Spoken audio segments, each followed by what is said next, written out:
Alright everyone, Cowboy Trades here, welcome back to the channel for another update on Bitcoin and the S&P 500. So, there's a few things I want to talk about today. I want to update our analysis from yesterday. We obviously talked about how Bitcoin and the S&P 500 were getting ready for this nuke post the FOMC meeting. We'll be discussing that, looking at the price targets we talked about, and also updating what happened in the FOMC. Is Powell finally getting ready to cut the interest rates, and why most of the markets will be wrong about this, and if this situation happens, we are absolutely screwed. So first of all, let's update Bitcoin and talk about what's been happening since our last video. So as we talked about, we did believe we were going to get that 25 basis point increase. We got the 25 basis point increase and we absolutely nuked. In 4 hours time, we went from 29,000 all the way down to 26,700, dropping almost 8%. Now, what happened in this, as you can see, if we come over to our second chart for Bitcoin, we've been talking about these CME gaps for the past few days. In this video, Bitcoin has danger below,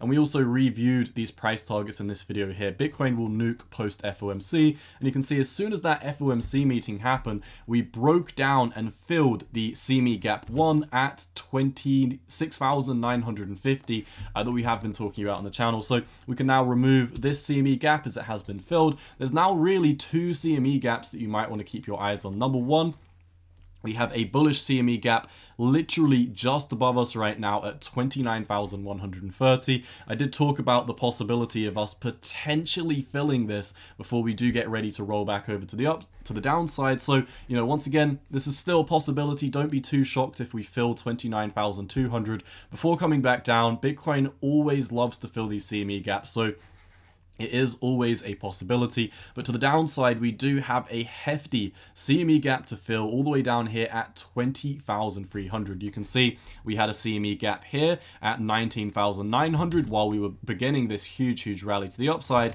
And before we broke up to 30,000, what did we do? We came down and filled this CME gap. What did we do when we were coming down to fill the CME gap? We made another CME gap at 22,000. We broke up and quickly filled this one. So these CME gaps, as you can see, one recently created here that we talked about, we absolutely love to fill all these CME gaps. So really from my video, I just wanted to update you. The first CME gap has been filled. We've still got 29,150 and 20,250 to fill to the downside. And in terms of what's happening with Bitcoin's rising wedge, our price target is still down here at 25,500. You can see since we have fallen to the downside of this rising wedge, we have actually broken up, and we are currently, as I'm recording this video, we're retesting resistance. So really, Bitcoin beneath 29,000 is really just retesting the bottom of this range. We're on the 4-hour time frame, and like we said, 29,200 would fill our CME gap to the upside. So in about 4 hours time, you can actually see 29,200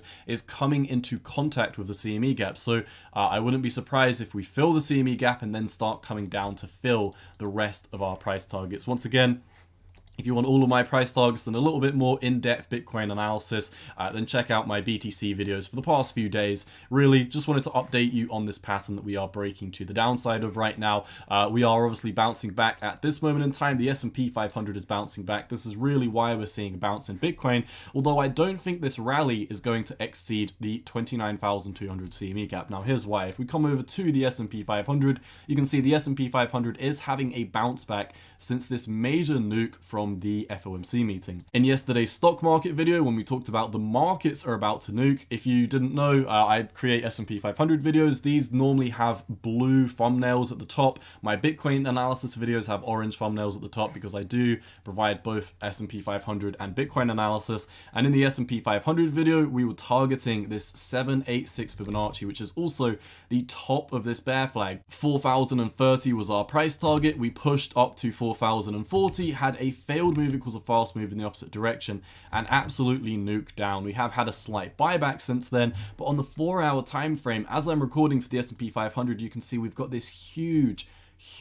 blow off wick to the upside where bears have just pushed us down, and this pattern often happens in the S&P 500 and correlates to tops. You can see to the downside, when we have these huge wicks to the downside, we normally get bought up very, very quickly. And to the upside, like we're seeing right now, you can see we had one over here, huge move back down. We had one over here, huge move back down. We had one over here, huge move back down. You see ones in the lower time frames, or not lower time frames as well, while you're building up these consolidation patterns. And most of the time, these correlate to big moves back down to the downside. You can also see one over here where we did proceed to get continuation.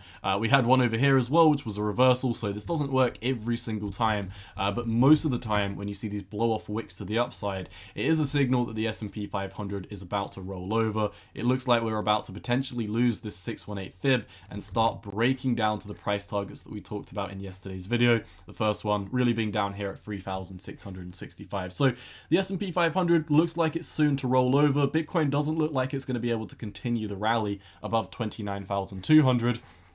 We are looking pretty weak right now, falling out of the bottom of the rising wedge. So what is really to update apart from this? Well, yesterday, of course, the Fed came out. Powell had a speech. We had 25 basis points, just like we predicted. But Powell has kind of said a few dovish comments that I do want to talk about. Now, Powell actually came out and said we considered rate pauses, but the hike was supported by strong consensus. Hawkish Powell came back when he said if we need to raise rates higher than expected, we will. But this is what a lot of people are talking right now. Powell basically said we may be able to tighten credit conditions, and tighter credit conditions can substitute for further rate hikes. This is really to protect banks, but still make credit conditions slightly more expensive than they are. And Powell also said that Fed officials just don't see rate cuts happening in 2023. So what the markets are really, in my opinion, obviously we had 25 basis points, we broke down because of it. The reason why I think we're having a slight buyback in the markets right now is because Powell came out with some slightly dovish comments, potentially signaling that a top in the Fed funds rate is very, very near. I also personally think, looking at the Fed funds rate, which is round about 5%, you know, we're very, very close to the 5.25% that we topped out in 2007. And I've been predicting on my channel that, in my opinion, the Fed funds rate is going to 5.5%, at which point I don't personally think I see it going much further. So I'm really on the fence now that we're going to see potentially another 1 or 2 25 basis point increases, and then the Fed will pause. That's my personal opinion. Could we pause at 5%? Could we pause at 5.25%? Could we pause at 5.5%? This is really the range where we're at now that I think the Fed is going to start pausing the interest rate hikes. But is this bullish for the markets? A lot of people are saying what we need to see for Bitcoin's next bull run is a pause in the interest rates and then to start seeing a cut. But this will actually screw the markets. This is what a lot of people who don't back check history don't understand right now. And this is what I want to go through with you on. Now, let me first of all show you the history of the interest rate cuts in comparison to the S&P 500. Why am I showing you this? Because, well, let's come over to Bitcoin, or let's add Bitcoin on this chart. Bitcoin has not been trading in an area where the interest rates have been this high. The last time interest rates were this high and Bitcoin was trading was at 2.5%. You know, if we come back to when interest rates were around about 5%, it was the 2008 financial crisis. Bitcoin was not trading back then. So first of all, we have to look at the history of the S&P 500, and then we can look at what actually happened for the markets when the Fed started cutting the interest rates for Bitcoin coming into 2020. So let's look at what happened for the interest rates on the S&P 500. Now, I've talked about this many times on the channel. What do the markets need to see to have a bull run? They need to see cheap credit. Cheap credit is what creates bull runs. This is your economics 101. You have low interest rates, people borrow money, people go out and spend money. Businesses have more money because people are spending more money. Businesses can then invest more money, they can build more factories, etc., etc., etc. You get cheap credit, people borrow, people invest. That spurs economic growth. Interest rates are extremely expensive. No one wants to invest. No one has any money. This is why the markets break down to the downside. This is really probably one of the first things you'll learn in economics that a lot of cryptocurrency traders just can't seem to grasp. People thinking that a cryptocurrency bull run is going to happen right now, I think that's a little bit of hopium. Bull runs never happen when the interest rates are at 5%. So there's really 3 questions that I want to answer when we're looking at these charts. Number 1, when do bull runs start? We just answered that. When interest rates are at historically low levels. A bull run has started before when interest rates were residing at 1.82%, but it really started to kick off when we broke down to a 1% interest rate. So I'd be looking for interest rates to be around about 1%. The second question I want to answer is how long does it take to get to this interest rate, and also what happens to these markets during this process. So let's look at how long it takes to get down to this 1% interest rate. So you can see from the time that the Fed started to cut interest rates back in the 2000 recession, it was right here. Now you can very clearly see the markets were in a bear market for another 2 years after the interest rates were cutting. So, it took a very, very long time for the Fed to cut these interest rates from, 6% or so back down to these cheap levels. It takes time. The Fed is not just going to, cut the interest rates by 500 basis points overnight. It will take a very long time. Over in 2007, once again, you can see it took almost 2 years for the Fed to cut the interest rates from, these levels up here at 5.25% down to cheap levels at 0.25%. And when we were down at 0.25%, this created a bull run. When we were down here at 1% over in 2003, this is what created another bull run. So it's very clear what we need to see to have a bull run. We need to have cheap credit at least down at these levels in this green box. We're all the way up here at 5%. And, once again, the last time we were at this level at 5%, when the Fed started cutting interest rates, you can see the markets had a 15% rally preceded by almost a 60% drop. So if history is any indication, then a interest rate cut is not bullish for the markets. It takes a very long time to get back down to cheap credit levels. So we know when bull runs start. Bull runs start when interest rates are coming down into this green box. You'd at least want to see them down at 1.8% before you really start getting bullish for these markets. How long does this take? Well, on average, it takes about 2 years to get down to these cut levels. Now, am I saying that it's going to take 2 years for the Fed to cut this time? No, it doesn't have to be exactly the same. For example, something could break in the financial sector and the Fed could be saying, oh shit, okay, we really need to start cutting ASAP. And it could take 6 months. Maybe it could take a year. Maybe it could take 3 months. The best thing to do is not predict, but react when we do start to see the interest rates cut. And what happens to the markets during these cutting phases? Well, you can see there was a rally over here, preceded by a major meltdown, and over here there was a rally preceded by a major meltdown. So we know exactly what happens. The markets get bullish as soon as we see the first rate cut, and then when reality starts to kick in that, hey, credit is still expensive. It's going to take a very long time to get back down to cheap levels.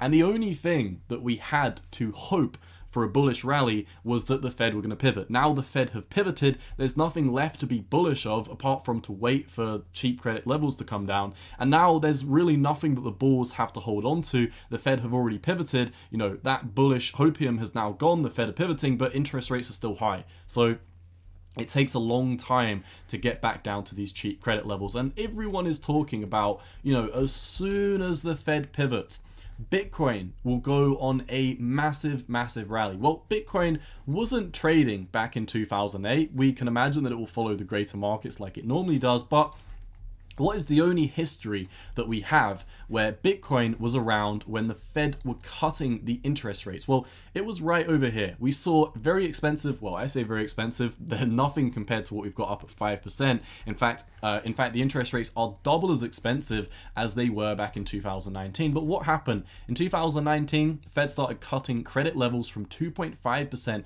all the way down to 0.25%. Now, it's no surprise to see what happened when we were down at 0.25%. The S&P 500 took a face tear to the upside.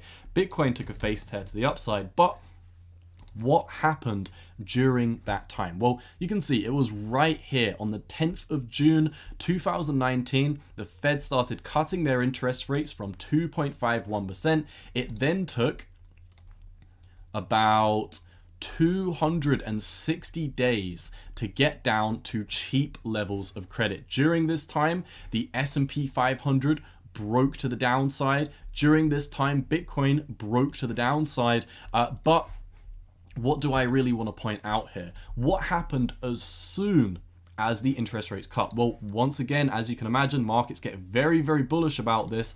If we zoom in we have that bullish rally on the cut, which is definitely what I will be expecting. If the Fed come out and cut interest rates next month, I probably expect Bitcoin to take a huge run to the upside, preceded by a breakdown. You can see the Fed cut right here, and Bitcoin broke up 28% within a week. What happened the same week? We melted down, and then we continued to bleed out to the downside. So we know, if history is any indication, if the Fed start cutting their interest rates, Bitcoin will see a very sharp rally to the upside. But what happened after that point? Bitcoin broke down 54%. Now, look, you can see that we did break down even further into March of 2020. And, you know, whether you want to look at this data point or whether you want to look at this data point, I'll leave that down to you. I want to look at both data points, because if I draw it down to here, yes, we did drop 72%, but this was led by a black swan event in the markets. So really, if this black swan event didn't happen, but to be honest, if the black swan event didn't happen, then maybe interest rates would have stayed higher and then Bitcoin would have bled out for longer. So really, it's anyone's guess what would have happened if we didn't have that. But nonetheless, you can see Bitcoin proceeded to put in a 54% correction after the interest rates were cut, and coming down into cheap levels of credit. You can see, when was the Bitcoin bottom? It was the 0.25% interest rates. Cheap credit is what allowed Bitcoin to rally for so long. And as soon as the interest rate started to hike up, you know, Bitcoin was very overextended back here. So you could have imagined if cheap credit levels lasted forever, Bitcoin may have just had a correction and gone higher. But the Fed started raising their interest rates and Bitcoin started to bleed out even harder. So this is really what I wanted to show you today, my friends. Everyone is waiting for an interest rate cut. Everyone is saying as soon as the Fed cuts interest rates by 25 basis points, as soon as they start quantitative easing, then the markets are going to break bullish and we're just going to fly to the upside. But if history is any indication, the worst pain comes into the markets when Feds start cutting their interest rates. If this happens, then the markets will be absolutely screwed. Bitcoin has only witnessed interest rate cuts from 2.5% down to 0.25% once in its entire life, and it broke down 72%, around about 55% if you're not looking at this black swan event. But either way, credit is at 5% right now, not 2.5%. So in my opinion, my friends, when the Fed starts pausing, or if the Fed starts cutting, the markets, Bitcoin will probably have a huge rally to the upside. But what will proceed after that? Probably a long drawn breakdown to the downside. Maybe it will last 6 months, maybe it will last 12 months. Like I said at the start of the video, the best thing to do in my opinion is not to predict, but it's to react. When the interest rates come down to this green box and credit is cheap again, this is going to be one of the major signals I need to see to absolutely ape into these markets. Does that mean I'm waiting for 12K or 10K before I start deploying any capital? No, if you're a veteran of the channel, you would have known my DCA plan. As soon as Bitcoin lost 25,000, around about June of 2022, I was buying at 25K, I was buying all the way down to 16K. Some people leave comments asking me, hey Cowboy, what if you missed the bottom? If the bottom is already in, then I bought the exact bottom. Bear in mind, if you go look, it's been well documented on my Twitter, it's been well documented on my YouTube. I can pull up many tweets, I can pull up many YouTube videos documenting myself purchasing Bitcoin at 25, 24, 23, 22, 21, all the way down to 16K. At this point in time, I'm well positioned for both scenarios. If Bitcoin continues breaking up, I've already bought the exact bottom. I just personally think Bitcoin breaks beneath 16K once again, and this is going to give me the opportunity to start buying at 15, 14, 13, 12, 11, 10. Once again, I have been letting the Cowboy family know my exact DCA plans on the market. It's been well documented on my YouTube and on my Twitter. I haven't bought any more Bitcoin since 16K. I'm predominantly on the sidelines, just giving you analysis, letting you know my thoughts on the market right now. But for today, my friends, that's all I've got. As always, if you do enjoy my content, let me know down below by leaving a like and a comment. Share the videos with your friends. If you want to further support the channel, feel free to click the join button and become a member today. Also, be sure to come and follow me over on Twitter at 618_cowboy. But yeah, I'll leave it here for today. As always, it's been your boy Cowboy Trades. I'm out. Peace.